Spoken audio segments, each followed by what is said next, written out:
Hello and welcome to the Irish Hunting Podcast, the no bullshit podcast for the outdoor enthusiasts. If you're into hunting, fishing, fine wines and even finer foods, you've come to the right place. So pull up a chair.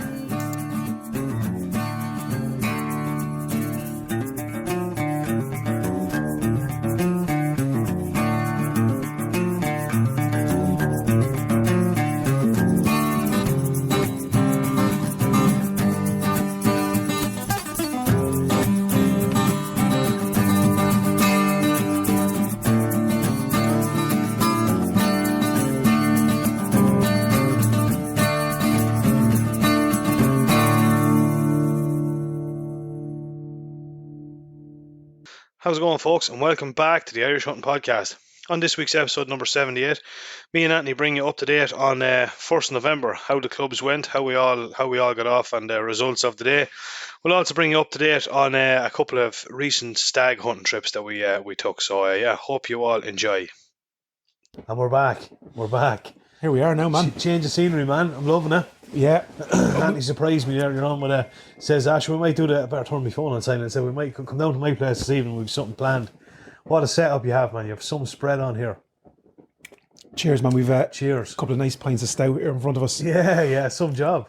Fresh from the cooler. She's nice, isn't it? Ah, Jesus Christ, man. I tell you, they're dangerous shock to have too. I know, yeah. I tell you, man. I don't even drink Guinness and I'm drinking it. Do you not? Yeah, when it's as good as that, man. It's absolutely it's nice, isn't it? It's hard to beat, isn't it? Yeah, absolutely. No, I think we're coming up on a couple of huge milestones for the podcast. I think we're nearly on our 80th and we've surpassed our previous records on downloads this week. Unbelievable. Ironically, which is mental, considering we had tried to get one out last week and for chairman and clubs and getting stuff organised and stuff, we couldn't. So yeah, it's cool. So it's absolutely brilliant, man.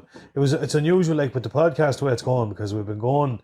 We're heading for 2 years. Have we officially hit 2 years? I think it's in around the 2 year mark now. Very close now. Yeah, it's doing 2 years, and like we hit milestones. And I remember our first milestone. I think we got 500 downloads. We were like, "Geez, this is unbelievable." You know what I mean? Yeah. Then it moved up and up and up, and it's kind of you almost nearly take, like, we're probably 80,000 downloads now. Yeah. You know what I mean? And you're almost nearly taking it kind of for granted in a way. But like it was steadily getting bigger. The listenership was getting bigger, and then out of nowhere, man. Like it was the start of October, was it? Yeah, 3 or 4 weeks ago.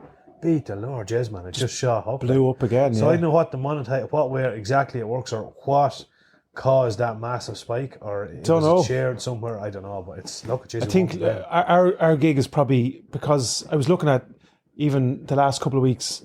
I think I remember posting, we're in 55 different countries, which I thought was like, blew my mind. Yeah. And I looked this week, 77 different countries, man. That's unreal. It was something, I think it was something strange. It was our third highest country was Sweden or something. It was something, you know what I mean, where you wouldn't, like, you'd say, it'd be like Ireland, England, the States, Australia, you know what I mean, where all the diaspora go. But then you look at Saudi Arabia, I think it was. Something like that, something mad like that, you know what I mean? It was something kind of off centre. Yeah, sure. I remember going back probably 8 months ago, the biggest sport/hobby podcast in South Africa was the Irish Hunting Podcast. There you go, man. Which is just bananas. It is crazy. I could not fucking believe that. Yeah, it's probably because it takes a little bit of time to, because we're kind of niche. Obviously, it's not a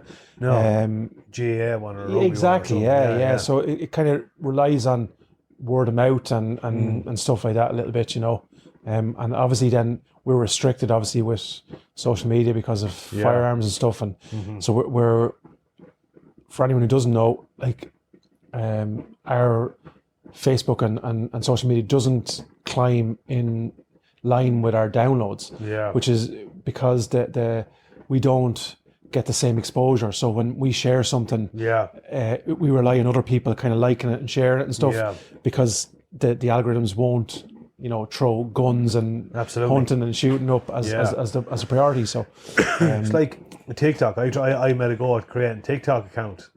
Every second one is just Every deleted. second one, man, was Community just deleted. guidelines. It just was a waste of fucking time. Which is mad considering all the stuff you're hearing about TikTok where, Yeah. you know, there's you know, if you listen to Joe Rogan and stuff, they're saying that, TikTok is trying to make American kids kind of dumber, you know, they're feeding kind of stuff from, they reckon it's the Chinese kind of influence and stuff. And yet we can't talk about shooting No, I remember the first one I ever put up. I spent ages doing it. Do you know what I mean? And delighted with yourself. Delighted with yourself. And like, in fairness, we're Yeah, all tech gurus. yeah, So, like, exactly. What someone would normally do in 30 seconds could take us a half an hour. Do you know what I mean? And put it up and got a good, I can't remember what tune, good team tune and all that. Literally, man, I had it up 3 seconds. Boom. Removed because of community guidelines or whatever. Yeah. I was like, fucking hell. I had one with meat, like a packet of meat or something, and then obviously a deer and another meat. Now it wasn't anything kind of gory or but it was just not community. I think once they kind of flag you once, then you're on their radar. Yeah, absolutely. Yeah. And I was disgusting. Remember I made the video with the 6.5 in the bed, you know. And you pull back the sheets and it's in the sheets. I was so because I was there. Man, this is going to be huge. It's going to go viral. And in 2 seconds, man, I was taking it, and so I complained. You know, yeah. They weren't having it. Yeah, it's annoying, isn't it? Yeah, it is. That's fucking frustrating, man. But sure, that's the world. That's the world we live in. How are you keeping? Not a bother, lad. Not a bother. We'd busy out a couple of weeks. Hunting aside, obviously we've it's been the 1st of November has come and gone since we had our last podcast. How did yours go? How did ours go? Yeah, ours went well. Obviously, we released a good few birds this year. We set off here probably started the night before, cleaned the guns and all that kind of stuff as you've probably seen, and then the usual crack, and then the whole crew got up nice and early, and my crew is getting bigger every year, so got the dogs out,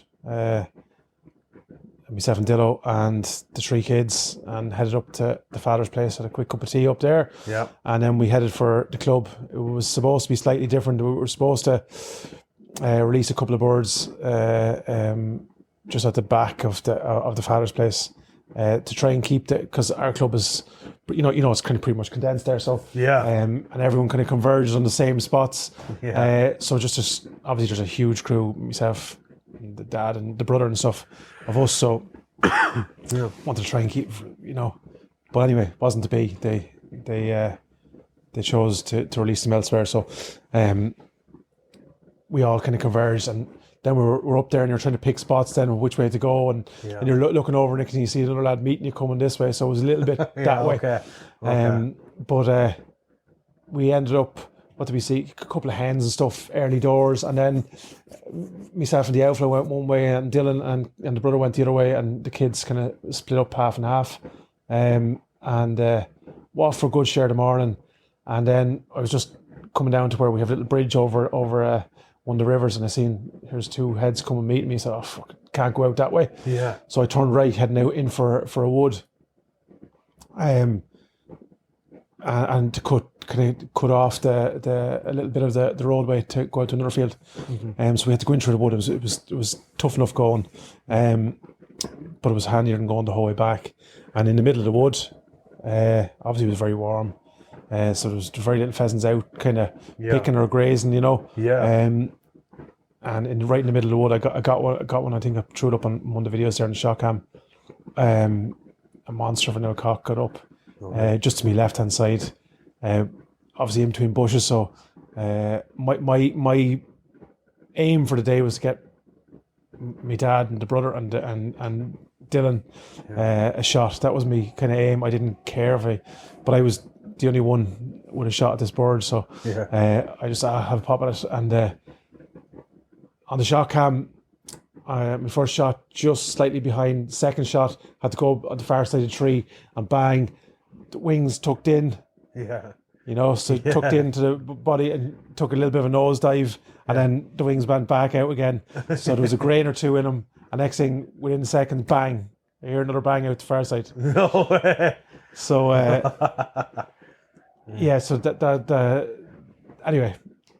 So who shot? On there was a lad fucking running that way fairly quick. But anyway, look, so on we went, and I came out and I seen one lad just walking by, and I thought it was one of the other new members, and I was, look, if he's after shooting, I'd be happy enough.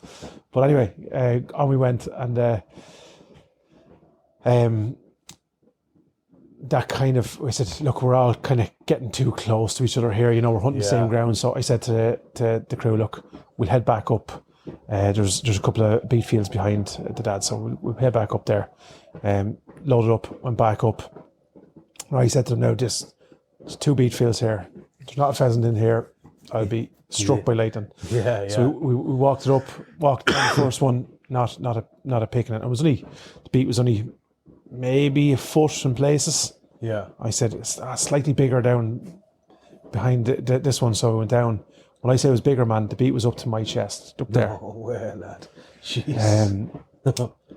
And I saw, all I could see, the 2 dogs were in the cover, and all you could see was just where Tops they of were it shaking. Yeah. And it was hard going for them. So we went up, then got to the outfield break on the bank. He came down the bank the other side, and I went back down and threw it again on the other half. And with that, as usually does happen, you're kind of flushing birds towards the edge and stuff. And obviously, what we didn't know at that time, a couple had split. So the brother and Dilla went to the right. And I said to him, look, there's always there's definitely 2 cocks, and there's a wild one up there, because I seen him when we were hunting deer. Yeah. Go up there, come in from that side, and won the dogs. And with that, myself and my father went to the left. Yeah. And we weren't in the second gate, and here was a cock running towards the ditch. So I said to my father, right, you stay where you are on the pathway. We actually, myself and yourself, went down there a couple of nights shooting foxes. You know, all the gates. Oh, yeah, yeah, absolutely. Down that one. And so I said, I'll go with the dog on the right-hand side, and I'll flush him out to you, you know? Yeah. Because my dog's only young, and kind of, she's only barely on command with myself. So he said, grand. And I said, wait for me, because I have to get through a fucking ditch, get up to the other side, and then I have to cross ditches as I go up along, you know what I mean? Yeah. And it was all rough out that side. You know the side I'm talking about, you know? Yeah. So that fell on deaf ears. I was only out to take, and next thing I look, and he's about 50 yards ahead of me. And so I had to try and run with the dog, and I was trying to get the dog to work the ditches as I went up along, because you know yourself, a pheasant break, you often go into it and then come back against you. Yeah, absolutely, yeah. So I was trying to work the ditch and make sure kept the pheasant pushing on. And with that, man, I was about 30 yards away from him. And next thing, this cock breaks to the right-hand side. So he was at the flushing it, and here's another beet field out in the thing. And I said, oh, Jesus Christ almighty. I said, go up to the corner of that there. I'll go through the beet again. And try and flush this fucking thing. So I'm like I had one springer in the beet, and he was like, and I was like the other one. So next thing, I could see the dog just moving the beat, and kept going back to the same spot. So I knew it's very hard to win in that them type of conditions. So he was just beating like mad. But she had an inkling there was something there. And with that, I heard a little bit of a croak just over to the right hand side. So I said to the father, you come up along that bank there. Yeah. I'm going to flush this out to you. So with that, the dog got on him, flushed him out, and went in front of the father. And for some reason, didn't feel he had a shot. Went and held, and the next thing, the pheasant started to turn and come back over my side, and he was gone away from him. So I had no choice. I had to put up the gun, bang. Well, it was either that or it was gone, because he was breaking over where the wood was. So he was gone. So and I just looked over him. I said, I had to. He said, yeah, you were right. You're right. I was too fucking slow. And he's just out of practice for the last couple of years, I think. And, but it wasn't an easy one to be on. So we'll give him the benefit of the doubt on that one. But we'll have to get him back out again. Yeah. But I got him in the shot cam. Actually, just got the tail end of it, because I had the gun pulled up for ages. So I was waiting, and I was looking over, and he started to drop the gun. Oh, you know what I mean? And I was there, oh Jesus, bang, So and then dog picked it up, and which I was delighted with. I'm delighted with my little dog, Yeah. She's not a word beater or anything. And I've a lovely cool video I must show you. Yeah. I'm doing a little bit of training with her. But she's going into ditches, she's retrieving birds. Brilliant. And when the bird was just still flapping, you know what I mean, in the yeah. which was, and that spiked our interest, you know. Great. I needed a word for the dog, you know. Yeah. And that was the aim. Jesus. So and then we went. I don't think that. Yeah, we worked on actually for a couple of hours. We went in for Gwen Grogan's big breakfast. Oh my God, I have a story about that in a minute. But I anyway, know, and so you know, it's a hard job. We're going to do it slightly different next year, man, because it's horrendous trying to get back up and go out and hunt after that. Oh my God, it just keeps coming, you know. Does anyone want man. more fried bread? Does anyone want more brown bread? bloody You know. space, mate, yeah, So we were all, and then the kids normally retire at that age, but Riley, the second lad, I said to him, "You're going to have an outshot this year, you know." So he came back out with us, and we kind of split up the same again, and hunted, and like that, right near where we were just finishing off, the dog flushed a couple of rabbits actually, and took off like a ballistic after one again. Remember the same thing as down here? Yes. And I just let off a shot into the ground, stopped and came back. And after that, flushed two more, and the very minute I said stop, straight back. Get back, yeah, proper job. So there was coming back around then where the father has a bit of ground there, and we're coming back, making our way back towards that, and out. I had to actually hold back the dog. Dog spotted before us. The father says cock pheasant out the far side, and the dog was going ballistic for it. I had to hold it back. I said, "Whoa, hold on," and she was mad to go back because I wanted to go out and try and flush it back. Yeah. So put him, hopped the fence. She came out with me, and we worked up along the other side of the hedge, and with that, in she bolted into a little bit of a bramble. I said, "Yeah, he's on here," and with that, a hen broke that side. Oh no way. You know, so the cock, I'd say, ran off a mile ahead of us. Oh, fair enough. Yeah. So I was happy with that. I know she's great little nose, and she's a great little workhorse, and work with me all day. That's brilliant. Yeah. That's brilliant. You didn't get tired of that. But of course, young dog and they'll go all day. Dogs will go all day. She started in the heavy cover. She started to walk behind me. You know what I mean? And I couldn't blame her. You know, towards the end, I was nearly walking behind her. But brilliant. And then we ended up. Then we went back. Longest tail was actually the first bird I shot at. Oh yeah. All right. Young man in the club. Shot that, so we measured, I think, 37 and a quarter, I think, or in around. And mine one was second, 36 3 quarters. Oh, lovely. So it was only half an inch between the two of us, and a couple of strong 30s then after that.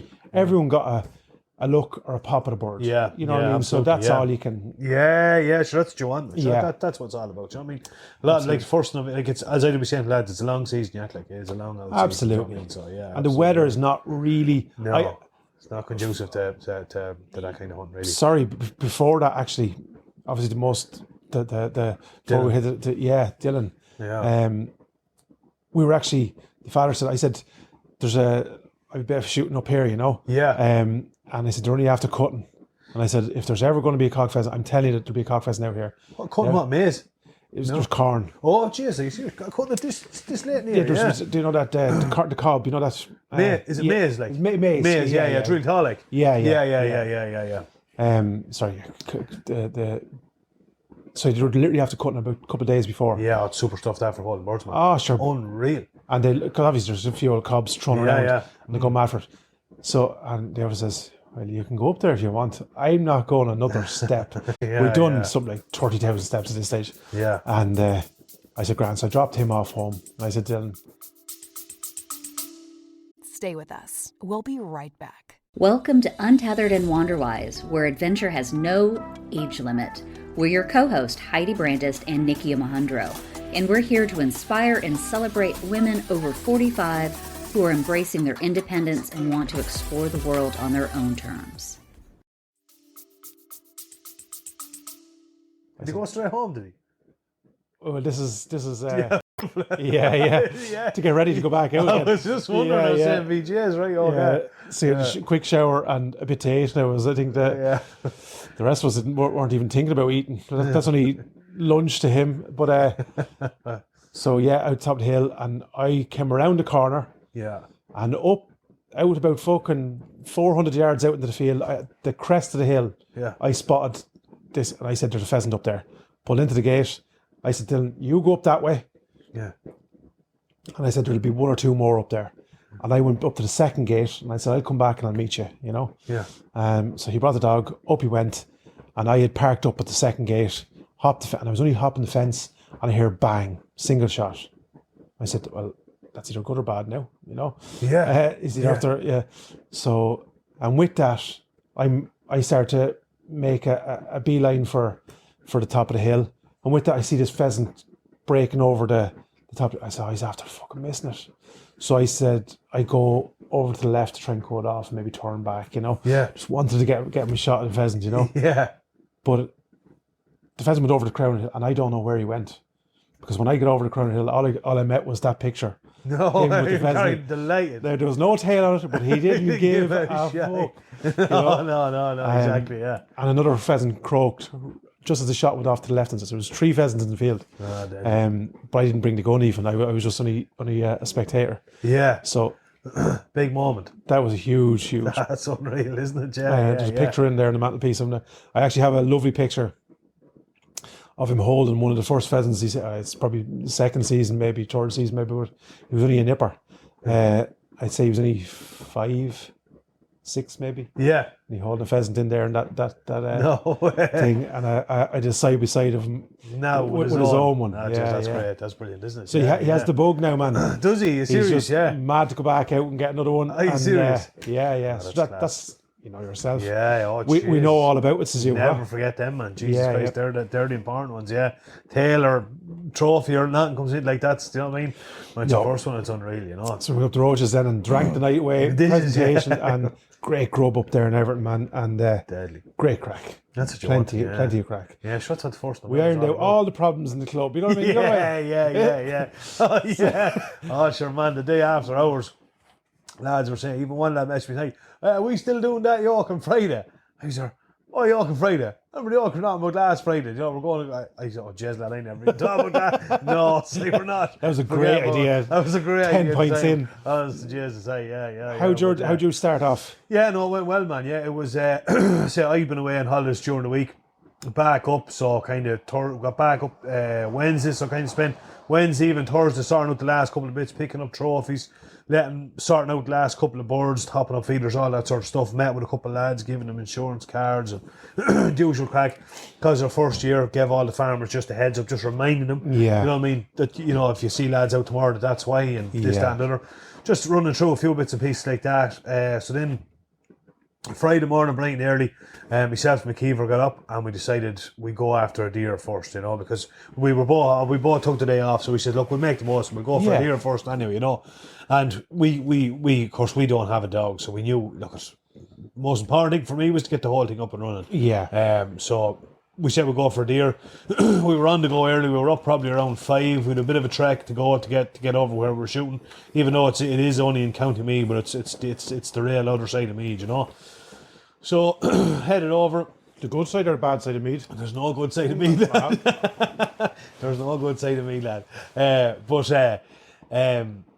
So we headed over anyway and out in the van and brought the quad as well. Because lucky enough, like that was a godsend. So I had everything geared up. We knew there was deer there. Now, this is the interesting part, I suppose, of the story. This was, as far as we were concerned, this was red country. Yeah. This was all reds. Do you know what I mean? We had seen a couple of reds before the season in the same area, so it was all reds as far as we were concerned. Much to surprise. Good surprise. Yeah, good surprise. Headed off into our spot anyway. And kind of got down, you know, a bit of a trek. It's an unusual kind of land, like it's on the butt of a forest and a bog and stuff, but good enough hike down, and it was real mild, like it was really, really fucking mild, you know what I mean? So fucking, yeah, tough going. Got down, get into our spot, and we were kind of just making our way in, and next thing I could genuinely see, just at the butt of the forest, I could see 2 deer. Now they were probably 400 yards away, over next to forest line. And I was looking, and my plan was, I says, I'm going to start I'm going to stick in tight to the hedge, and there's all like the headland is where they would have put out like manure, and you know where some farmers will dump it at the headland and then spread it or whatever. Yeah. So there was, and then it was all overgrown. And so I says, right, I'll stay behind them nettles, and I'll use that to cover me the whole way down. I'll get into that corner, I'll get out the far side of that hedge, and I'll use the hedge line down to close the gap to if I can get them within 250, 300. You know. Anyway, just as I started heading out, there was one part I had to kind of head out towards the middle of the field to get around, if that makes sense. Yeah. As I started to pull down, now remember from where I'm standing, I'm looking over in the left hand, the left top corner of the field, you could say, right? And I'm looking out, and I'm just kind of, I don't know what made me do it. I just turned around and looked, and here about 200 yards on me right, in the bottom right corner of the field, literally nearly behind me, there's two more deer. And I got myself round and got myself set up on it. I knew it was two hinds, but I just said to myself, I had myself convinced these were reds without really looking at them, if that makes sense. Yeah. You know what I mean? Like, obviously you'd say, geez, you'd know if you've seen a red. Of course you would. Yeah. But when you have it in your head, That's this is it. reds, Yeah, like, you're going down to shoot. You're going out to shoot reds, like. And then, but in saying that, as I got on the sticks and looked through the scope, I said to myself, this is a fucking fallow deer. Fallow, It's unbelievable. And like that, everything happens, of course, really quickly. Now, we had all the time in the world. They weren't, the two weren't there, moving off, they weren't moving off and all that.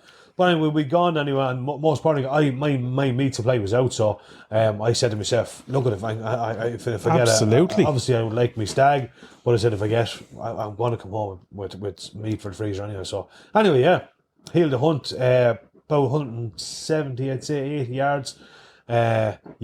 Took a shoulder shot because this particular ground as well is, you don't get a second shot. If they go into the woods, you forget about it. Honestly, just fucking forget about it. They like to keep nice and tight to the edge of the wood. They do, man. Yeah, absolutely. And then it says, no, forget. And then it's real mild as well, and everyone's going wrong. I said, I want this to drop absolutely on the spot. So, yeah, took a shoulder shot, 180 yards, 140 grain nozzler, and in one shoulder, man, and out the other. And that is no exaggeration now. Yeah, in one, out the other.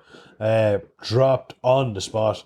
And McKeever was with me. And McKeever now, he's not that I'm any expert by any manner of means, but he's completely new to hunting, And he said to me, he looked at me and he said, Jez, delighted now. He was like, Jez, congratulations, lad, your first red or whatever. And I said, Jez, sorry to burst your bubble. I said, it's not a red.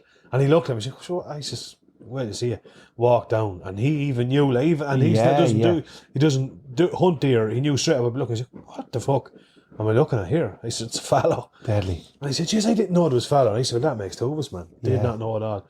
And honestly, one of the healthiest animals I've ever seen in my life. Beautiful. Like, absolutely beautiful. Looked a beautiful coat and colour. Yeah. The kelp on them was absolutely, the meat just real healthy.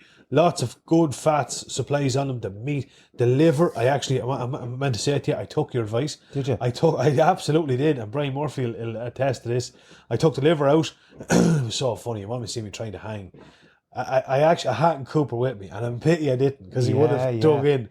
I had to hand McKeever the liver. McKeever didn't want to touch the liver, so I had to take off my jumper and wrap the liver in the jumper and say, well, will you just hold my jumper then? So I got the liver, got the animal growlocked in the hole out. That was grand. Headed up, got the quad back down, loaded up the animal, headed back up. Brought it home to my own place, put it in the fridge, got it nice and cool. I have a man that butchers it for me and all, so that was grand. The liver, before I start talking about the first event, the pheasant and things. Yeah, so that evening, the following evening, Murphy came down. Brian had come down with a couple of pheasants, and I was showing him, how with the breast and all that sort of stuff. So I done exactly what you said. Cut it nice and thin, flash fried it on the pan, and just was it maple syrup? Maple syrup. No, I didn't do the whole toasting. I literally just cut it nice and thin, flash fried it, put it on a plate, drizzled maple syrup over it, and we literally just picked it and that bits of it. I'll be honest with you, right? I forgot that I'm not a massive lover of liver. Neither am I, man. Neither am I. No, it is nice. Yeah, but I probably actually should have cut a little bit thinner. Yeah. I probably should have cut a little bit thinner. I think that's what over the years, I've cut thinner and thinner and thinner because I found out like you. Yeah. It's the texture. I think. Yeah, it's the texture. It's absolutely it's very dense meat. dense. Yeah, it's and my mum used to cook liver. Jeez, I nearly said leather. Liver. I didn't mean that, Ma. I know she's going to be listening, but she used to cook, and they don't like rare or any. So it was well cooked, which meant that in the full lump, you know. Yeah, absolutely. Yeah. No, it was funny. Murphy absolutely devoured it. And Cooper, man. I genuinely didn't think. Now, I always talk about Cooper and he's great, man. To eat game and meats and stuff like that, but I didn't think he. Oh, man, this is unbelievable. The boys were picking it and letting it down the hatch, man. They loved it. So, now, it was nice. I would say it was nice. I'd eat it again, no bother. Do you know what I mean? Yeah, no, it's not something you kind of say, oh, geez, I can't wait for it. I'm just saying, exactly. I eat it because I know it's so good for you. Good meat. Absolutely. And Jesus Christ, man, you're talking like people can't see it. Huge liver. Like I didn't give you some of the pate now, no? No, and I love pate, man. That's the way. Yeah, I love pate. My mum used to do, was a chicken liver pate she used to do. She always does it at Christmas. Oh my God, man, I absolutely love There you pate. go. So that's your next one. Half to Cooper and half to yourself for your pate. Yeah, honest to God, man, yeah. So that was that. We got, brought the ear back. Hung it, the whole job lot, everything was grand. So then we decided, right, we stopped actually on the way home. The jumbo. Got the breakfast roll, got the breakfast roll, man. Went into O'Neill's there in Johnstown Bridge and got the breakfast roll. And here's an issue, because I had the deer, right, and it was cleaned out in the whole last, right, and I had it in the trailer beside the quad. Now, not very visible, do you know what I mean? Yeah. Then I was thinking to myself, could you be in trouble? Like, I was pulled in now. I wouldn't pull in outside the school, right? I know, like that. Yeah. But you're kind of going, jeez, it's not really, people don't really want to be looking at this now. Considering what that horse trainer got, there was a dead horse being removed and he didn't have it covered on the trailer. And he, Shark Cannon. He used to sell all his horses. Is that what happened now? I see. Are you so serious, a dead man? horse wasn't covered in the back of the... Jesus Christ. Word's gone mad, man. Word's gone. I genuinely seen a bit of a headline, but I didn't know what that was That's about. it, yeah. So there you go, yeah. So I strategically parked kind of way out of the way, do you know what I mean? We nearly got the breakfast rolls, headed home. At that stage, Cooper was up and raring to go, so we come up with a plan. We got the shotguns out and the whole lot, and headed off. And we probably it was 10 o'clock, I suppose, or slightly after. But it was a dull kind of a morning. It wasn't real bright around. Headed off, and Cooper had me heart broke, man, to bring the dog, even though the dog now is absolutely waste of time, right? But he had me heart. He wanted the whole experience. Yeah. So I says, well, if we're bringing him, we have to keep him on the lead, man. Do you know what I mean? We're male, like, right? So that's all he wanted. He just wanted to chase him and chase. It was their little adventure together. So we headed off, went across to just across the road from my own place. There was a couple of pheasants let out kind of all around there. Didn't see any of them. Now, the only weird thing I did notice was the farm was after cutting all the hedges in the past 2 days. Yeah. So probably Anthony was there, he would have drove them. Yeah, mad, like, you know. So we didn't see Anthony there, headed back across the road and off down towards another farmer land and down towards a wood. And we went in through this wood now, and I knew with my own fucking heart and soul going through it. I said to McKeever, like, this is now it's not overly long. It might be 400 meters deep, like. But by Jesus, man, you work for every meter. This is outrageous. Like, there was nettles and briars 8 foot tall. I ended up being like a bulldozer going through it, man, and that is the truth. I had Cooper behind me. He was beat to bits at this stage. I had a dog on a lead because had I took the lead off him, he would have gone like a greyhound. And then he kept getting caught. The lead kept caught in the briars and the brambles, and oh man, it was absolutely outrageous. One of the ones you had to take for the team. Oh man, absolutely. Yeah. The sweat was dripping on me. And then we started getting back up towards the edge of it. And eventually I went probably 3/4 ways in. And I said to Cooper, no, head for... I knew there was like a board of works, kind of a drain that they had cleared out. So I knew to be, one some area kind of cleared it, yeah. on the headland of it. So I says, no, head out to the left there. I says, get out of this. This is it's longer, but it's easier. Yeah. So as we get out, man, next day you could hear the couple of pheasants. So he was like, and then it was like everything was going against me. The dog was caught, Cooper was caught. Oh, jeez, I had to put down the gun, lift out the dog, lift out Cooper, and the whole lot. I says, by the time I was getting there, I said, these pheasants are going to be gone, 100%. So I got out, honey, and walked up along the bank and out the far side of the bank, but they're beautiful, all mature oak trees the whole way along. There was 3 cocks out the far side, and 2 of them broke and they flew diagonally down along the trees. But when you're at an angle, the trees, there might be 15 foot in between the trees. But you know, when you're at an angle, they all line up. 5 foot. yeah. So didn't even get shot. One flew in towards the wood, but like that, man, I pulled on it, but pop shot. Pop shot. Hadn't a hope of getting it. So that was grand. Anyway, the other 2 said it went down diagonally along the edge of the ditch. We kind of marked where they were gone. We had to back up. Met McKeever. McKeever was absolutely raw off at this stage because he went the whole way through the forest. And then we headed out onto an area, the high bog, full of snipe. Got a bit of snipe shooting, a bit of crack. Got a couple of snipe out. That was a bit of a laugh. And headed back on across the bog. Then we came back and we headed back up to where the 2 we knew they had gone in. But again, I told McKeever went one side, I went the other. But again, man, without the dog, real thick ditch, like. So they were probably there, more than likely they were there. But without a decent dog, at that stage, one side they'll have to shot him on the dog. All he wanted to do was hide in the ditch. You know what I mean? Yeah. So we walked another couple of miles by the time we got back to the house. Had to wash the dog then, put the dog in the house. And I said, that's it, you're not coming out till next November. But anyway, that was grand. Then we headed off down to another spot. It was great. It was guys on the WhatsApp group, the Gun Club WhatsApp group. There's lads throwing up a couple of messages how they were getting on. And, you know, and it was the first time since I was a kid, the 1st of November morning, you're hearing gunshots going off around the place. Yeah. And that resonated with me. I that was just like a massive... Absolutely, it's actually fucking happening. Because I remember as a kid, there would have been a couple of kind of syndicates, not clubs as such, but syndicates, and lads would have reared pheasants and stuff around. And I always remember the 1st of November. There was like a big driven shoot used to go on up the road. 1st of November, you'd wake up and you'd hear the gunshots going off. You know? Yeah. But that has been. Or you meet two lads walking down the road with a shotgun. Shotgun, and maybe a couple of pheasants thrown over the back. Yeah, you know? honest to God, yeah. But that sound hasn't been abroad for in, I'd say, 15 years or more. Anyway, I'd say, you know, so it was just unreal to wake up. Absolutely, going through the hearing banging going on. Plus, I suppose the message is coming through. Like you're seeing lads.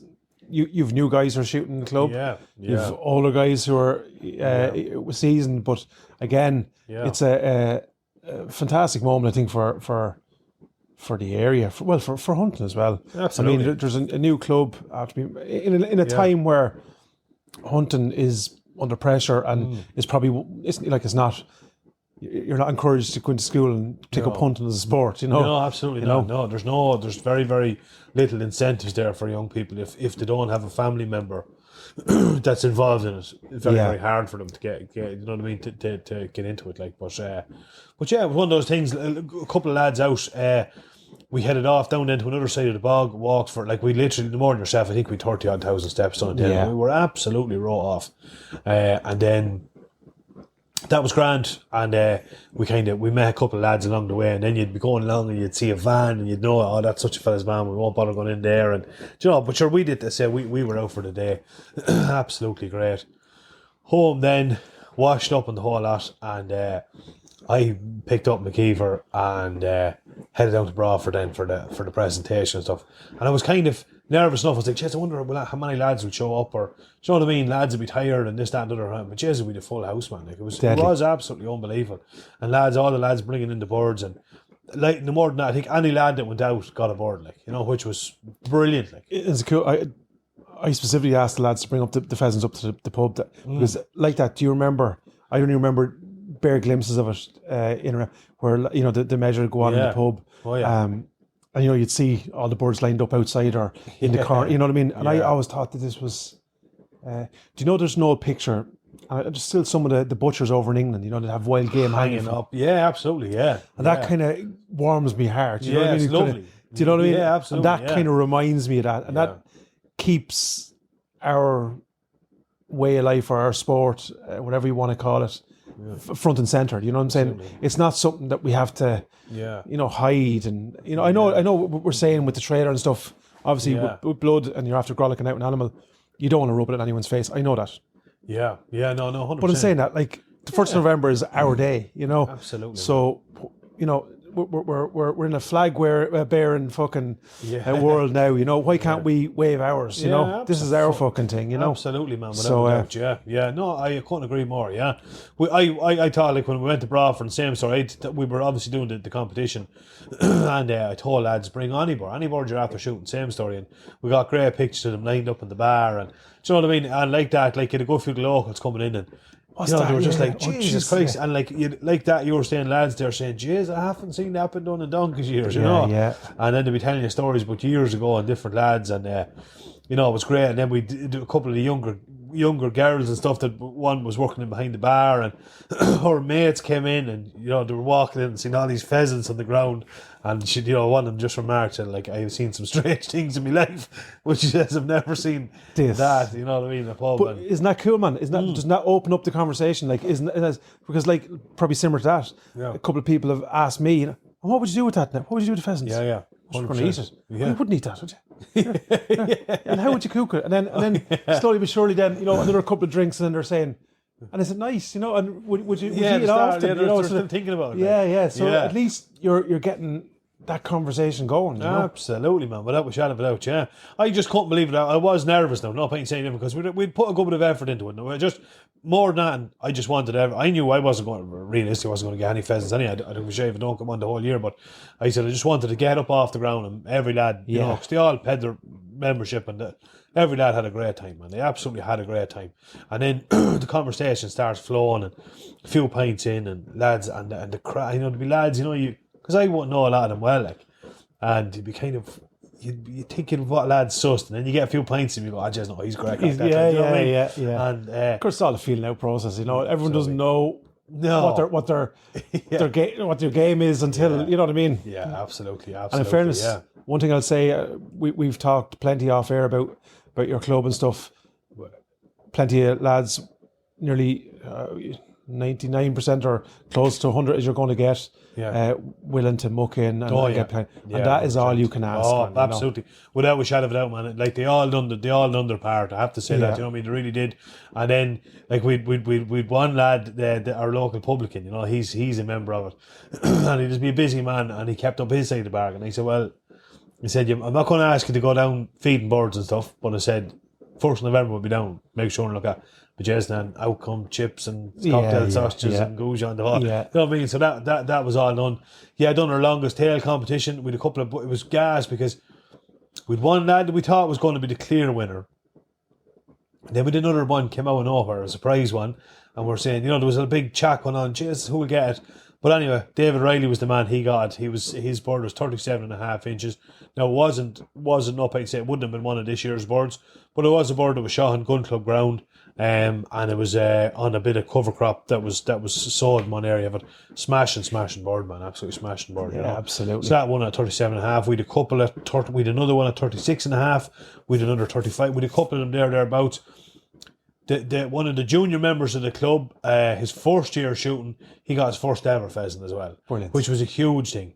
Real nice young fella. Goes out with a neighbour. There's actually his dad's not hunted, but goes out with a neighbour who's also a member of the club.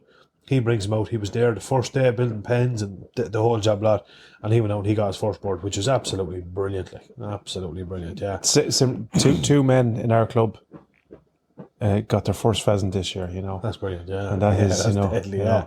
I can still clear as day remember my first pheasant. I remember clear as day. I can remember that. A lad tried to rob that one off me. That serious, yeah. I clipped it, and I'll never forget. I had 32 gram fives in the gun. The ones I'm using now, the black gold, and I remember because I bought them specifically, you know. Yeah. And I like at that time I was a young fella.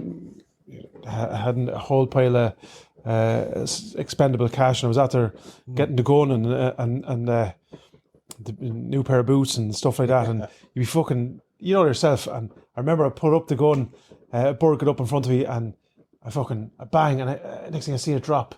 Next thing I hear another bang behind me, like, and your mum was out hunting with me, an owlet. No way. Right, and he said, so the pheasant was dropping, like, and I was admiring my work, like, you know what I mean? Yeah, and we had an old dog with us at the time, and the dog went over, and pick up the pheasant, and the pheasant was still alive, like, you know. Yeah.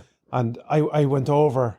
It was literally, so a high bird got up, you know, and I bang, and it was literally, I'd say, you know, it was coming close to the ground. That's all I can say when the second shot went off. Yeah. But I think I told the story, but the dog came over and picked it up, and I had to, you know, to dispose of it. And he picked up the pheasant, and he says, "Oh, geez," he says, "You clipped it with the first one." He said, "But I had to finish off with the second." And I said, "But she was still alive." So one of us missed, and the first shot dropped us. Yeah, exactly. Yeah, it'd be unusual for a pheasant still to be alive after 2 shots, like, you know. But what I didn't realise was, because I wasn't aware of any kind of competition, that was kind of like a syndicate that was going at that time, not too far away from yourself, actually. Yeah. And he had spotted this was a big owl cock, you know. Yeah. And the bird won longest tail, and the prize for the longest tail was in the syndicate. It was 50 quid. Yeah. And a couple of boxes of cartridges, you know. Yeah. Which would have went down like an. And anyway, that night, he picked up the €50 and the cartridges, and he came over to me there on, "Are you shot it all right?" He says, "Fuck, are you serious?" After I didn't have the prize. Yeah. That's Jesus true, Christ, yeah. they're unreal. Yeah. Oh, sure, you never. It's like that. I went out. I was kind of shooting for years with my dad, single barrel vehicle, and then I got licensed on his gun. And remember, it was around Christmas. It actually could have been Christmas Day, man, because I would have been, when I was younger, after the dinner or before the dinner, I'd head off down the fields for a walk. And I'm pretty sure it was Christmas Day, if I'm not mistaken now. I'm walking down through a field just across the road from the home house. Just out for a walk one frosty. It was Christmas Day. It was. I remember well. My ma was cooking up the Christmas dinner, and I headed off. Christmas Day in our house, mass at 11 o'clock. Our dinner wouldn't be till around 4, but all the Maguires would congregate at our house. All the uncles and aunts, and Christmas after mass, and sure, next thing to be bottles of whiskey out, and sure to be all half cut, like, you know.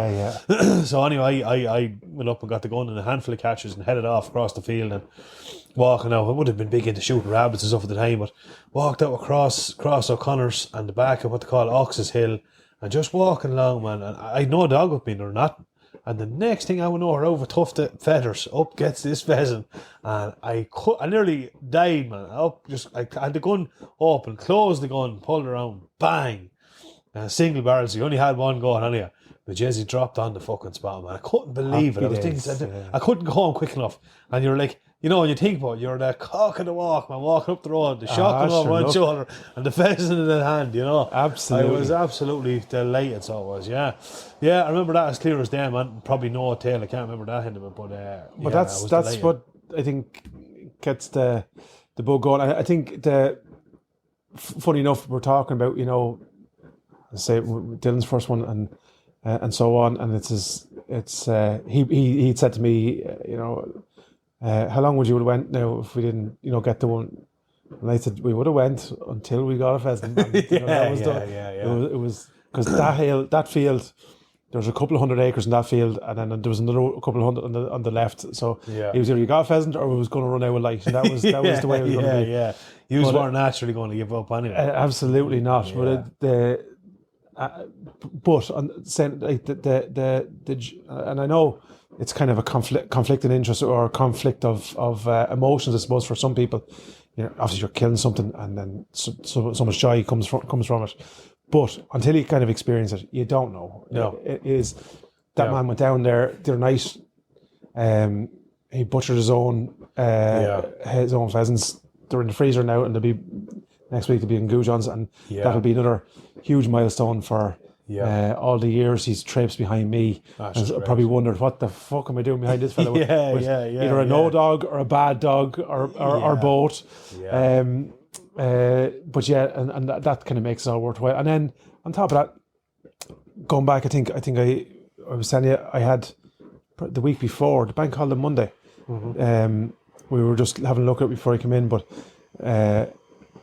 the this year I think we released in excess of 350 birds in the club, you know. So long. But and which is, phenomenal achievement for the club, phenomenal. Unbelievable, man. The proof's in the pudding. Everyone got a bit of sport outfit on the first, Yeah. And lads went out on the second day and got another couple, so there's plenty of birds about. Yeah. But the thing about it was, I think I had earmarked 10 or 12 of them to go in an area to try and spread out between the on the first, because I knew everyone was converging. Every other day you'll only have maybe half the club less, so you're not going to have the numbers. So it was kind of a concern of mine, both for safety and then also then to keep my lads with me. You know what I mean? It was Yeah. So I earmarked 10 birds out of 350 to go into the couple of beat fields, Yeah. because I knew we weren't going to shoot 10 of them, but I knew it was a nice way of keeping a couple of birds there as well. Yeah. But anyway, they were released on the Sunday. Okay. On the bank holiday Monday, so hence why I was sitting on the couch when I rang. I said, I'm just going up to the pen now to get the. Oh no, we released them yesterday, sure. Oh, jeez. So yeah. Of course, that I was there on a Monday and I was supposed to sit down and watch a film or do a kind of a sedentary type of a day, and I just said to Harold, I said, because I knew I'd be in bad form all day if I didn't. I said, I'm just going to go for a walk. So I grabbed the rifle, threw it over my shoulder, and I went up the bog, and I walked. When I say I walk miles, man, I don't really remember most of it because I was giving out to myself and I was giving out to people, and I was going to say this and I was going to do that and I was going to do the other. And funny enough, I found a lovely antler, just a spiker antler. I was going to bring it home to Arian. I tucked it in behind me binos, but I was coming through some really, really similar to yours. I went the hard way everywhere. Because I said I was going to sleep tonight. If I didn't, I wasn't going to. But so I remember I sat down on the bank, and funny enough, about 20 minutes after that, or half an hour, I was heading for the Jeep, and I was fucked, like. Yeah. And Rob rang me. He said, "What is wrong with you, man? What sort of shite you putting up on that?" I said, "Get off it." And I said, "No, fuck that." Like, of course, I was like this. He said, "Go home there, get a cup of tea." And he says, "Get over to mine here around 4:00. Get over to mine." I said, "No, fucking no, I'm not. I'm not fucking going. I've enough done. Get over 4:00." He says, "We'll go for a shot." So I got over to his, and I hopped into the van, and I gave out probably. How he listened to me, probably. Fair play to him. The whole way up to Wicklow, and like that, he said, probably rightly, he said, "I'm not listening to this fucker anymore. You go left, I'll go right here, yeah." But I went into this field and up fucking, as you know, Wicklow is either up or fucking down, and this is up. Yeah. Up you go, and of course, wind. Which way the wind going? It was kind of trying to keep it that where I thought they were going to come out and the wind would be in my face. Yeah. And I went into one little spot, fucking no, wrong angle. And then you're shooting fucking downhill, come around the other side and back over another little bit of a hill. I go up another little bit further and a little bit further. So in I go, and of course it's getting rougher and rougher as you go up. So anyway, I settled in behind a little fucking fir tree. My sticks up against the tree. I was in behind. There's a little bit of this forestry that there's a little bit of forestry fenced off within the land that we can shoot. So I was in behind the remnants of a fence because the fucking deer are punching through it. Yeah. Yeah. So I was stepped in behind it and in the tree, and Grant put me gun up against the post, and I was just at the binos. I was looking, and I'm not a mad lover of last light shots because it's, as you know yourself. Yeah, if it goes wrong, it can be. You're walking in the dark and so. Yeah. Obviously, Wicklow is it's not easy ground up there. No. There's not. It's like Kildare roads. There's potholes in the fucking fields. Yeah. So anyway, I settled down, and wind was going lovely for me, beautiful, and I had found it strange because I thought normally where Rob was going I said, "Geez, normally you'd be a stag over there, or pricker or something." And why he's not pulling that? And I was kind of giving out to myself, giving out to him. So, and then he rang me and he said, "I'm over there." And he said, "Oh, if you want to come over to me." Fucking up the hill, downhill. Do you want me which way? I was giving out, so this was going on, and So I said, no, I'm going to stay here. He said, oh, grand. Well, I didn't realise he had seen a stag over there and he wanted me to come over and shoot the stag. He didn't want to take it. But so I settled down. So in I went anyway. And next thing, about 20 minutes later, looking. And do you know, up there, right, you kind of like, it's like the oasis in the desert, you know, you're looking. And then all of a sudden you just look to your left and there's a deer. 100%, yeah. 40 yards out of the field. That happens. That you could be monitoring an area. Yeah. Like your life depended on it. And no Look away for 1 second, look away back, next thing, and there's a deer there. Exactly. It's like, do you ever see Batman? Yeah. The movie. Did you ever see that? He looked like boom, he's gone. Yeah, he's gone. He's Yeah. there. Where's Yeah. that? Like, it's like somebody just talking Just, tele. I never see it happen. I know, it's so I peculiar. never see it happen, but you know, it's but It is obviously so peculiar. Yeah, fucking they're like little stealth animals. And it's not a case that you're looking at them grazing out. They're in the middle of the fucking field, munching. You're like, where in the name of Jesus did he come from? Yeah. So anyway, a little doe, a lovely doe, came out, and I said, no, not after that. We wait, and she was about probably 80, 90 yards in the middle of the field, and she was kind of grazing towards me. And I was there in the binos. I actually took a picture on the phone and put up. Fingers crossed, if there's a doe, maybe a stag will follow. Yeah. With that, her doe and a calf came out, and like again grazed up behind her, and yeah, that was grand. And next thing, I think I was telling you, they were all kind of, the calf was kind of bouncing around and doing his thing, and I was. Just this lovely to see, you know. So it was kind of starting to, the mood was starting to soften a bit, you know what I mean? Yeah. So I was watching, and next thing with that, man, the wind like was coming clear my face, and just came and just brushed the back of my neck, you know. It was just doing a little bit of a swear. Yeah. And with that, her nose went straight up into the air, you know, and the doe and the calf went to the kind of corner of the field. They were having none of it. Yeah. And just stood, and she came and she turned her head sideways, you know, and she started to, you know, little stamp. Yeah. She started to make her way towards me. And of course, I had the binos up.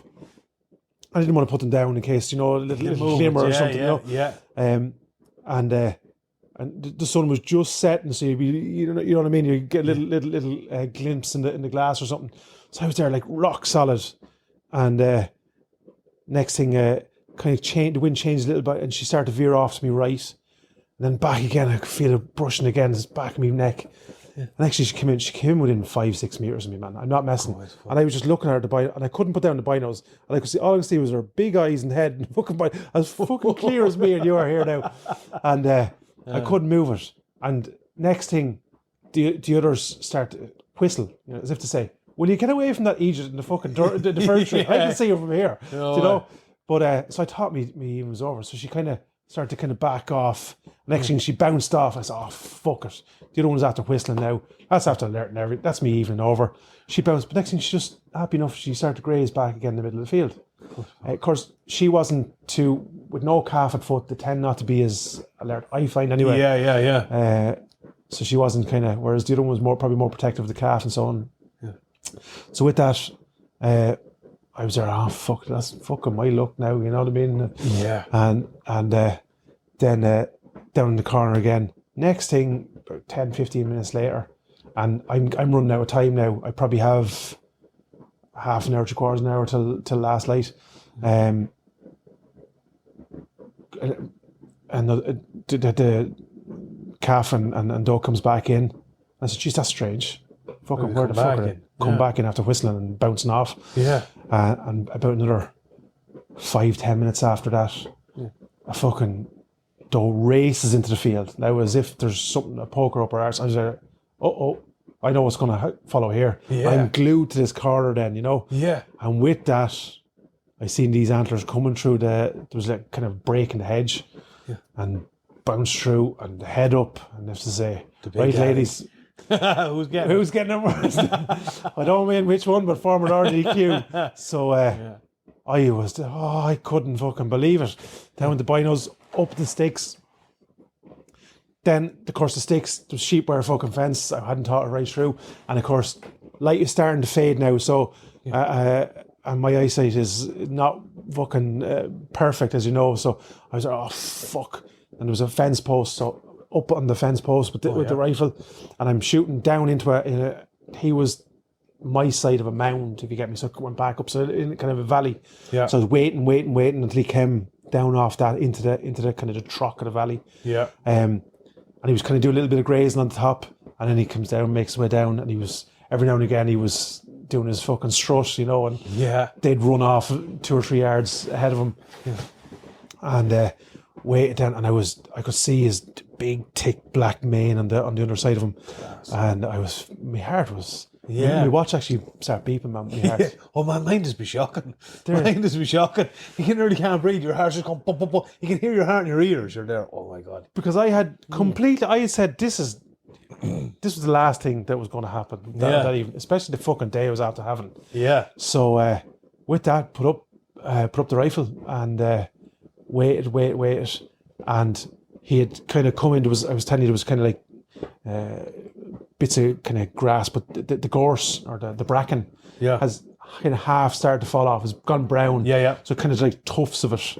But then some bits of it are down, and he was right on the far side and just waited.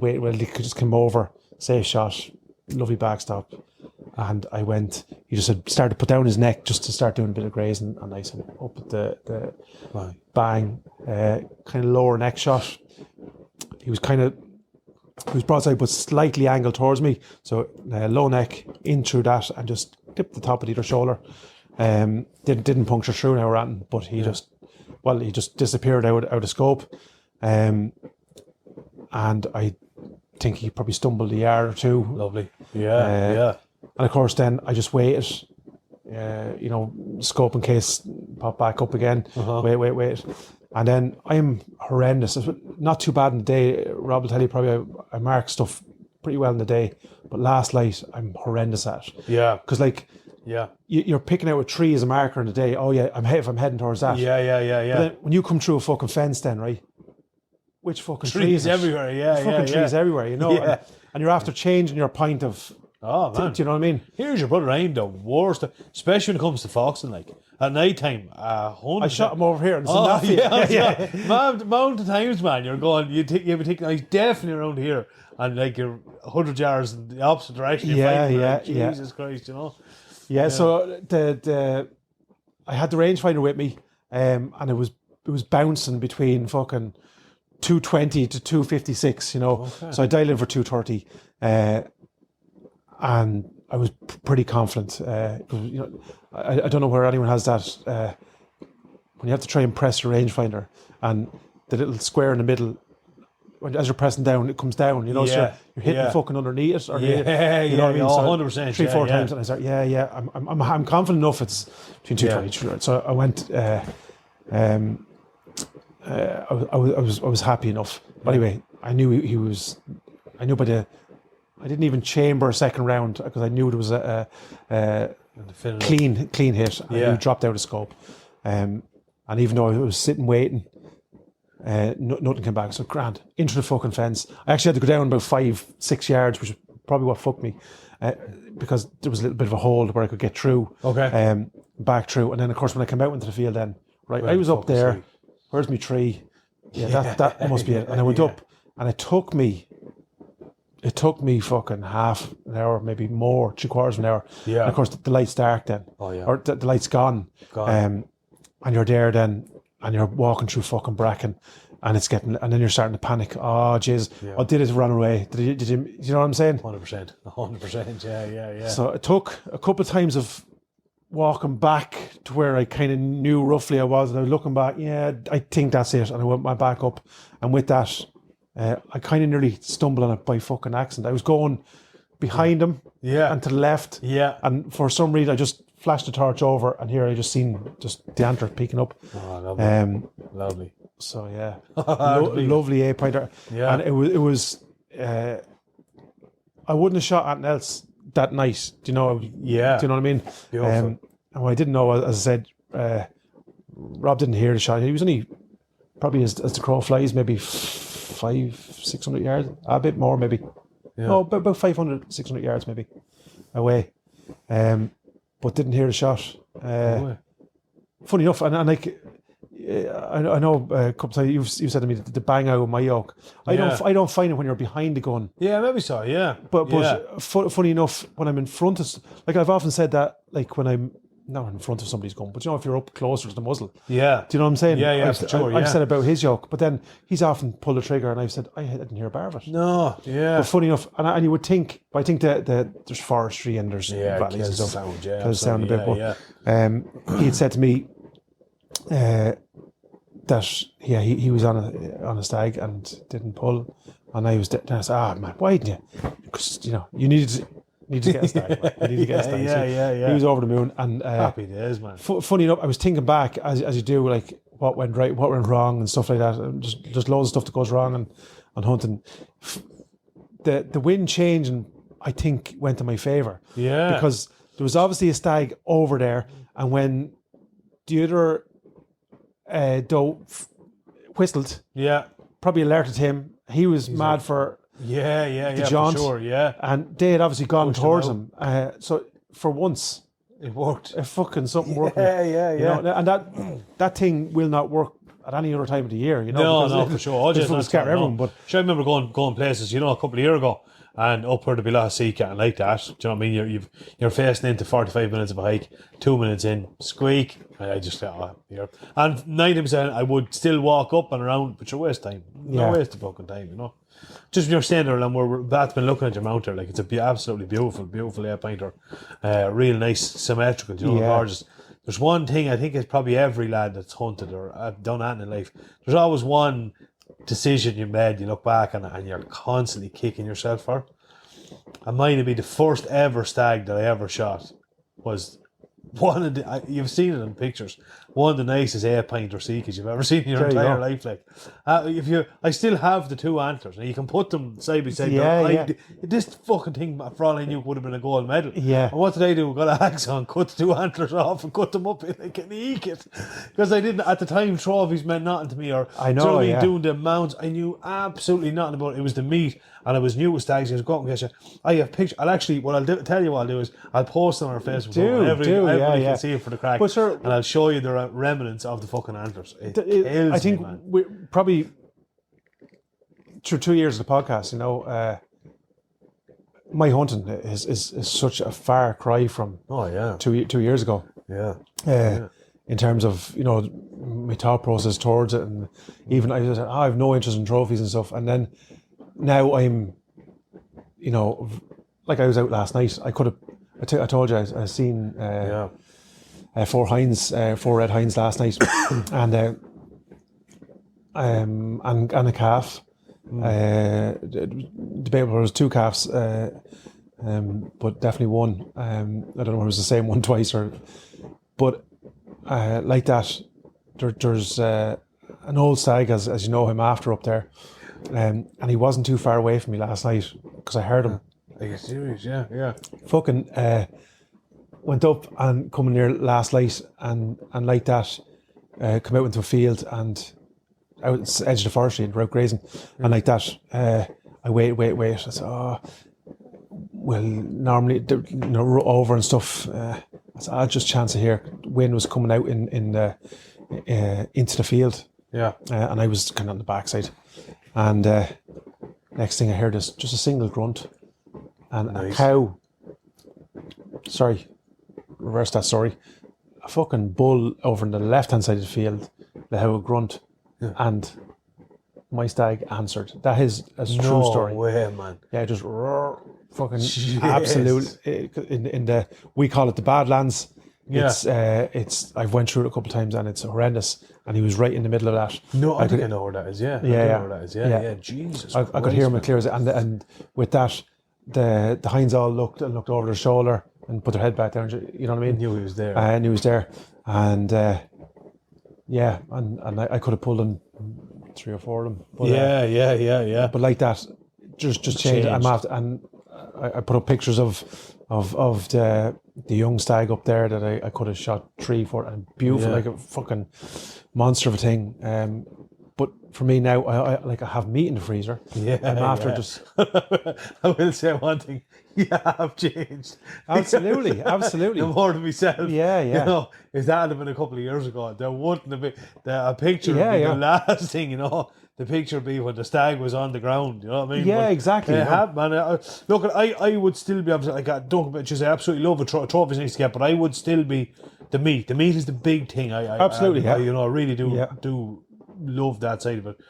I'd be lying if I said I wouldn't like to get a trophy. I would like to get one. You know what I mean? No point in saying different with season, because it's just to go, if I got one a year and I don't care how big or small or whatever, I'm going to put, I've that in my head, I'm going to put them all up. Any one that I decide is good enough to take, it's going on my wall, because if it doesn't go on my fucking wall, it's kind of, you know, it's depreciation of what you have I to know, actually do, I know. you know, so that's and that's not. Jesus, I'm not fucking. I think I don't want to be saying I'm here preaching about.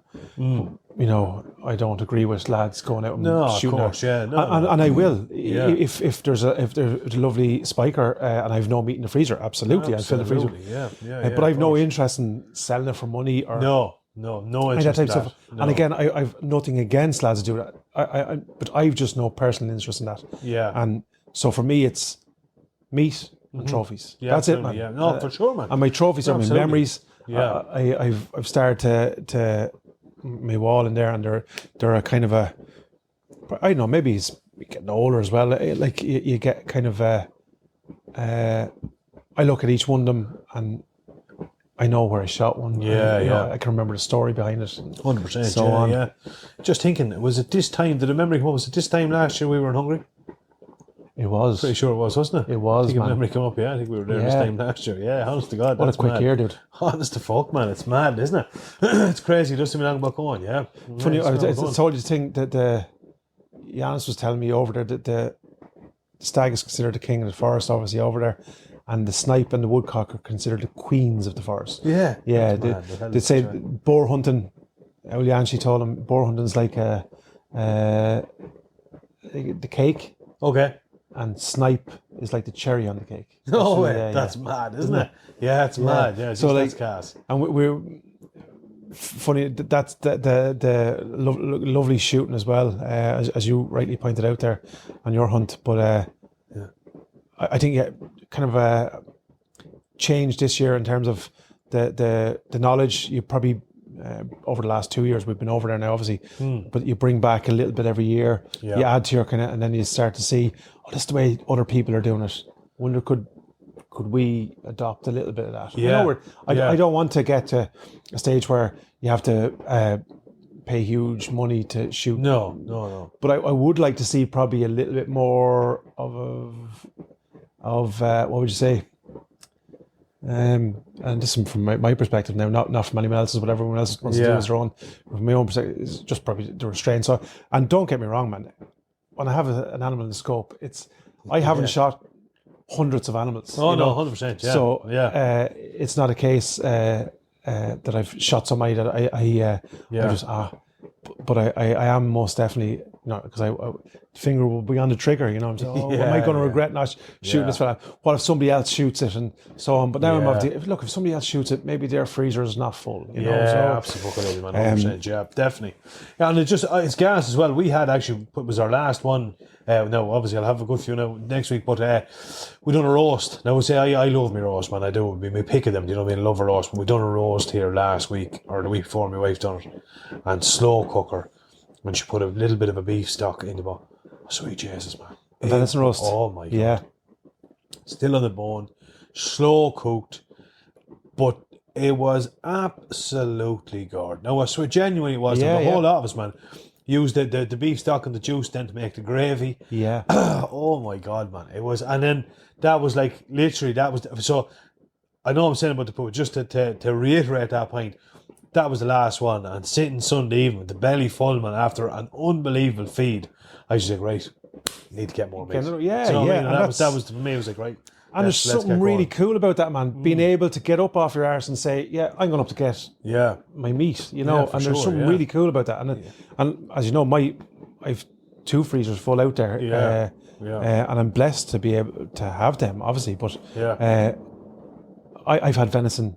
It's now Thursday. I've had venison 4 out of 4 days this week. Jesus, there you go. That's good going. Venison isn't it? burgers on the Monday. I had, what did I have Tuesday? I had a venison madras on Tuesday. Yeah. I had a big fucking venison lasagna last night, and the other half of it tonight with some chorizo spuds. Savage. Yeah. I've had four days out of 4, man. Here's a question I want to put out there. There's a couple of things we want to talk about, but there's a question I do want to put when you're skinning the animal. Is there any techniques to use other than wetting the cape to try and reduce the hair sticking to the meat? You know, is there anything? You know what I mean? Is there? Yeah. What do you do? Is there? Funny enough, I just start at the top, man. You know, go up through the 2 sides of the legs and work my way out and back around. Yeah. And I just find then the elbow in tight to the skin, between the skin and the hide. Yeah. Rather than constantly using the hands, you know what I'm saying? And So you're not pulling bunch the it up hair and as then much. the elbow down. Yeah. Work it down with the elbow. Yeah, for sure. Yeah. No, I look at I maybe it was just the fallow that I'm not that used to them. I never noticed it much on Sika, but Jesus, on this now, the hair, you know, it was coming off it. As Come here, do you have a gamble at home, yeah? No? What's a gamble? You know, for spreading the legs. Yeah, for sure. Yeah. Well, then Did I actually give you back your one? Did I? Did, yeah, I yeah. did, didn't I? Yeah, Oh, yeah. that's all right, yeah. No, I have that, all right, yeah, and put it up over girder in the shed and stuff like that. But so you have height and you have... I want to actually do a better job on that now because I have the girder and I have the shed and the whole now, but I was using like a ratchet and I want to do a proper job and I just have like one of those winches like that on it that you can, you know, bring Lower it up and down. Yeah. Because I think, if you're working on it, it's probably... One of the things is, like I would have known, is, you know, even on the forklift, it was never at the right height for you. So you're always either fucking leaning over or trying to work down. Whereas if you can bring it up a little bit and then you're working as I say, you're bunching it up in one hand. Yeah. And then now that's, obviously other people are going to tell you completely different than that, but everyone has their own way. But I just try and keep the meat to one side in my kind of left hand and then work it down with my right elbow down, use my body weight kind of to literally peel it like an onion. But yeah, absolutely. You skinned it straight away, did you? I did actually, because I thought I was actually going to be away this week work. I was actually supposed to be going to Italy again this week with work, but anyway, it changed. But yeah, see, that's the unfortunate thing with mine. I have to either decide, right, I'm going to hang it for a day, or like lads that say 6, I might be back home for it. You know what I mean? It would be rare, but it's still a possibility. Like, so no, I did. I skinned it and I had it hanging there for a day, nearly 2 days, and brought it back down to him. He's going to hang it for another couple. Yeah, and then he'll be butchering it up. So it's just a gift, man. It's absolutely a gift to have. I do find tea towel. I remember Martin down in wetting it. Yeah, I did do that now. Yeah, it takes a lot of it off. I actually, and lads will probably say just that, I actually had a spray bottle with water. Some people say if you just lightly wet before, so I did do that.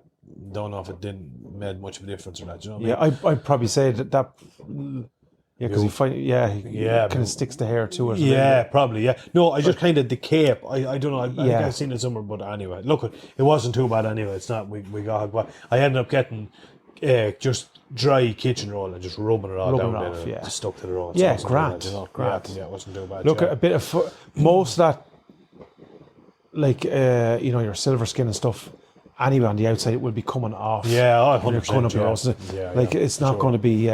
no, it's not going to taint it. Or I got a hair or two with me old mince there the other day, so it's grand. That's the flavour, man. It's not bothering us. You know what I mean? I see it this way, man. If a hair is all I have to contend with in mine, compared to what's going into fucking chickens and salmon and sure, all kinds of stuff. Yeah. I think we're happy enough. Isn't it weird the way people get so grossed out by a hair, though? You know what I mean? I know, yeah. I used to work with a lad years ago, and his famous saying was, he says, I'd ate dog shite off a stick, he said, but if there was a hair on it, it'd turn my stomach.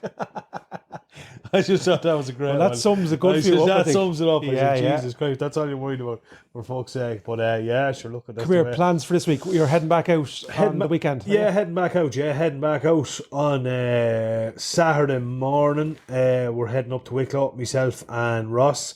really, really, really want to get Ross's first deer now. You know what I mean? He's after putting a lot of effort in. He's after going to all the rounds.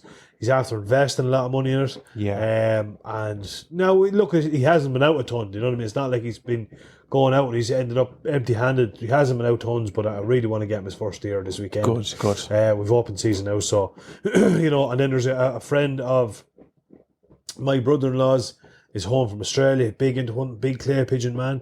I'm trying to get him on the podcast, but just time it's tricky. But he's coming up, and I'm going to get him out as well. So yeah, he's always mad experience. So we're going to bring him along for the spin. So yeah, that'll be Saturday morning. That'll be it. Probably try and be home for around midday. That'll probably be it. Maybe get out. It depends what the weather's going to be like for the weekend. If it's kind of wet, I'll probably go for a shot. If it's not, I probably will go off or something. But yeah, we'll see what the crack is. Good. What about yourself? Yeah, probably. I'm going to keep on doing what I'm chasing the ghost around. Yeah. Yeah. Look, I'll probably be. It'll be one of them things where I'll be kind of happy and sad the day I do, if I am lucky enough to shoot him. But I'm getting closer to him. Yeah, absolutely. Yeah. I heard him in the, as I say, I heard the antlers last night and the roar, the little bit of a grunt. So I'm. What I would say, you know, taking Ross, I'm not telling Ross what to do, but I'm say because there's a couple of people messaging the podcast during the week, where do you get started and how do you get started in deer hunting and stuff like that. And from my experience anyway, it's just getting your boots in the ground as often as you possibly can, absolutely. Learning about, like, you'll learn more about them on the days that you don't shoot them, ironically, because you'll find track, and then you'll find out, oh yeah, and then even last night, you know, the wind, you know, like I went up one way and the wind was coming out of the forest into my face, and I was thinking, oh yeah, this is the place to be, you know. And then I remember Yanis telling me the deer will always try and keep the wind in their face, you know, when they're grazing and stuff. Yeah. So and true, I changed my whole plan. So I came in kind of side on, so that they obviously couldn't win me. Where the forest shoots to my right hand side, you know, and like that, here they were grazing out into the wind. There you go. So that's, you know what I mean? An interesting one. And funny enough, when I think back of the hind that came out up in Wicklow, similar to that, she was grazing into the wind, you know. You know what I mean? Because the wind was in my face initially, you know. Yeah. So it's an interesting one. Yeah. So there you go. Just small things like that, and then looking at track, the lads over in Hungary, I'd be, every time I see a red stag up now, you know, somebody's shot, I'm trying to guess what age it is, you know, had it more potential, had it not, and tag team with Nimrod, who's one of the guides over there, and what do you think of this one? And I'm trying to see, can I correctly, you know what I mean? Have the rows are down, or you know, is the weight up the top or bottom, and you know, abnormal or normal has a more potential to be a better stag, or you know, all that kind of stuff. So that's the only way you do it, I think, is getting out 100%. And that's what I was trying to say to him. Like, you know, he's only been out a handful of times, and he gets disappointed, and I'm going like, you have to keep at it, man. Like, you know, no point in taking a break there for. I spent 2 seasons of walking, man, and seeing and not getting the gun up quick enough, and having them in the scope and not being able to pull the trigger because I wasn't sure of the shot. And you're like, you know, it's catch-21. You're better off doing that, I think, because if you're going out and had a blazing year your first year, then that's going to be disappointment. Like, absolutely, you know what I mean? absolutely. So do the hard yards first anyway, like, you know. And I missed runoffs and all kinds. Yeah. That's the hard part of it. And I'll have more of them, I'd say, by the time my career's out, but and like that, I think I'll chase him around a little bit, and I want to get back out for a pheasant or two, get my dog out. Yeah.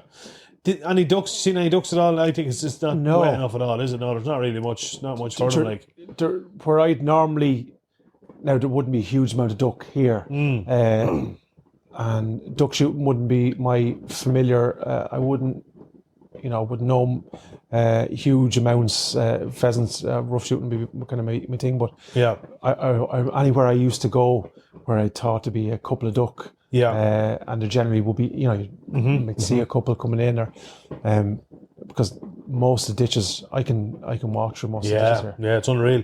This time last year, man, unbelievable, I literally wouldn't have went through them in waders. Yeah, 100%. Yeah, look, we were the same. There's one particular ditch on the Marin of one section of the gun club, and I never went down this time of year and not, whether it's teal or do you know what I mean? There's usually always a couple of mallard on it.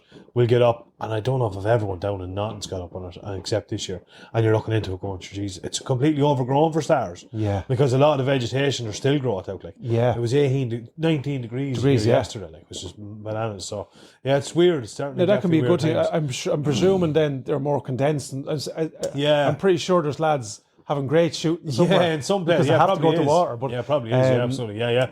Did I send you the video of the swans the other day? No. I used out below in the bog on Sunday, and I'd say upwards of 30 swans together flew over. Oh man, I've got a savage video. I'll send it to you. Deadly. It's spectacular. Now, I people that know me, I find something magical about swans. I don't know what it is. I just think they're class, and I could hear them. Do you know what I mean? And then I looked, and myself and the big kids were looking at them. It was unreal, man. Savage. Yeah, it was deadly. Alan Daly actually was over in Scotland last week shooting geese. Oh yeah, savage shooting. Unreal, man. I'd say, yeah. Yeah, he got his eye in. He's loads of shot cam footage there. Deadly. He got his eye in. He was doing singles at start, and then he was starting to do high doubles, man. Lovely shooting, some lovely shooting. What's he? A semi-auto man? Is he, or is he? I don't know what he's shooting off. I haven't even seen his shotgun, to tell you the truth. Yeah. He just sent me the footage of the shot cam, but I must ask him. What do you think of the Keeper shotgun? I sent you the picture of the one he's at. It's gorgeous, isn't it? Man. Yeah. Jesus Christ, man! And I still can't think of the makeup that's going on me. But it's a gorgeous looking gun. Beautiful. Really is, and best of luck to McKeever with that. Yeah, honest to God, man. Yeah, 100%. Yeah. There's a couple of things we do want to mention just before we do wrap it up. There's a couple of things coming up. Coming back up on the old calendar, which is great to see it. I know I have it here in front of me. Just a couple of, it's a typical kind of this time of year. We've night fishing and thermal lights, you know what I mean, coming up. So first one want to give a shout to is over for Kildare Hunting. So that's on, it'll be the 14th of November, which is next Thursday, I think, if I'm right in saying correct, that. Mundo. Kildare Hunting in Kildare Town, in County Kildare, obviously. From 5 to 8. And it's a pulsar and a pix fray demonstration night, so that'll suit a lot of people. Go over the pix frays. I don't know if I'm pronouncing that properly. I haven't seen these yet now, so this is something I'd like to. I've looked through one of them. Yeah, they're lovely. I think they're kind of affordable and good quality. Yeah. I haven't done anything extensive with them, but I've looked through them once or twice there. Yeah. Good nice job. Well, definitely looking. That's definitely one to tip over to and get a look. Neil is over there, an absolute gentleman. We've been over him a couple of times. Yes, just a really sound fella, and he's a great selection of stuff.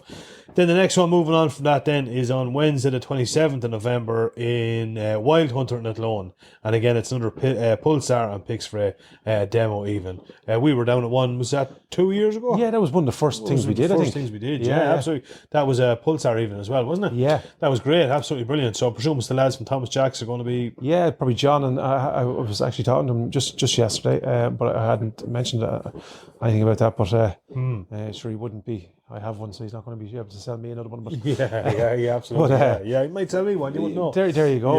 Yeah. It's good to get out because you have a good range of models there, like from the base model there in the Pulsar, the actions, and all the way up to the Telos's, and like there's two different models in the Telos, and then you have obviously in the Pixfra, then you have 4 or 5 different models there. So there's something for everyone's budget there. Absolutely. And you'll get to see, the good thing about that there is you get to see the difference between if you're spending 700-800 euros on one, which or 900 euros, whatever, or if you're spending $4,000, what is the difference? What is this one going to do compared to that one? Or if you're spending 2.5, or absolutely. So you'll get to see, put your eyes up to each one of them, and then the problem with that is obviously, you look through one and say, oh, that's deadly, and then you look through the next one, oh, that's slightly better. Yeah, absolutely. Yeah. So it's where do you start? So it's whatever you want. Like we've often said in the podcast, if you haven't held a thermal to your eye, and you pull any thermal to your eye, it's going to be deadly because it's going to be better than you ever seen before. So it's all that matters then is what you want out of it.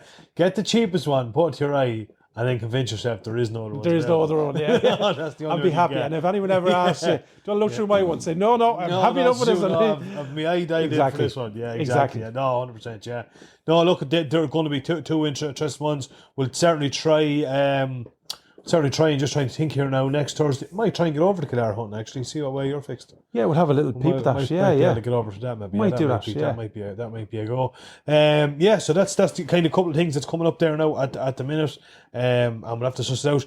Just on that, I just wanted to put it out there. I'm actually probably in the market myself now for even a second-hand handheld thermal.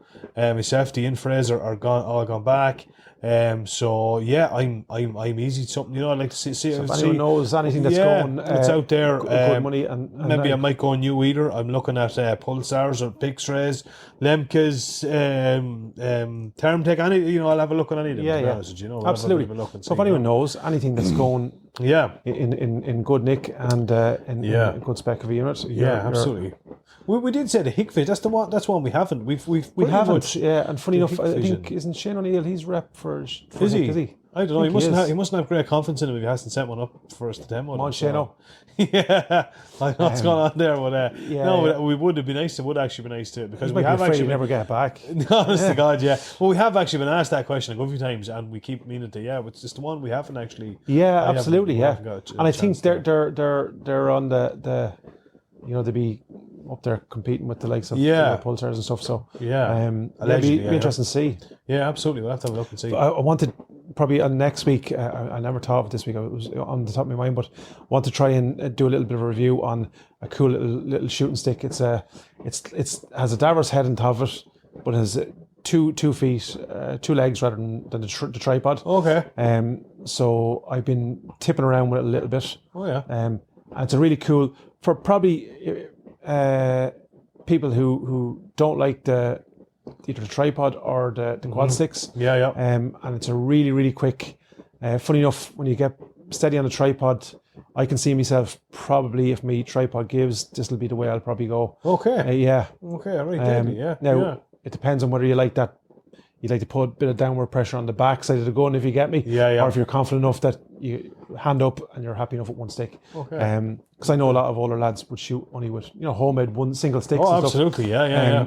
So this is a really cool and it's a budget piece of kit, Primus. It is, right? Yeah. Right. Oh, so it's Primus. It's actually Primus. Is it? Oh, but just look, I often said to myself, I only got a new set of sable sticks actually a couple of weeks ago, which are I've always kind of used and I like them. They're handy.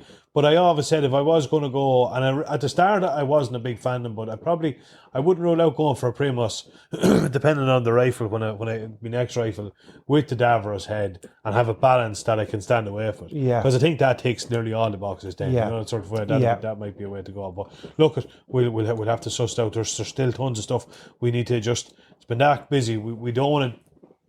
We've probably 50 emails genuinely from different crowds wanting different pieces for everything from knives and boots and scopes and torches and lamps and even down to poultry equipment and stuff. Asked us to try them out, but we won't take that unless we genuinely have time to put it out. To have it, put it through its paces and report on it. So that's purely why. We haven't been doing as many of the Let's Talk years. We'll have to stop setting up gun clubs and all that kind of stuff. Yeah, exactly. Yeah, absolutely. Get our priorities right. Yeah, exactly. Get back to just hunting and forget about the rest of it. Exactly. Which could very well happen next year. But absolutely. Yeah. Listen, it was good to be back, man. Good to be back is right, man. Hope everyone has a blast out there. Literally, fun. Whether you're deer hunting, pheasant, foxing, whatever you're doing. Stay safe and stay hunting. And enjoy every minute of it. Absolutely, man. Over and out.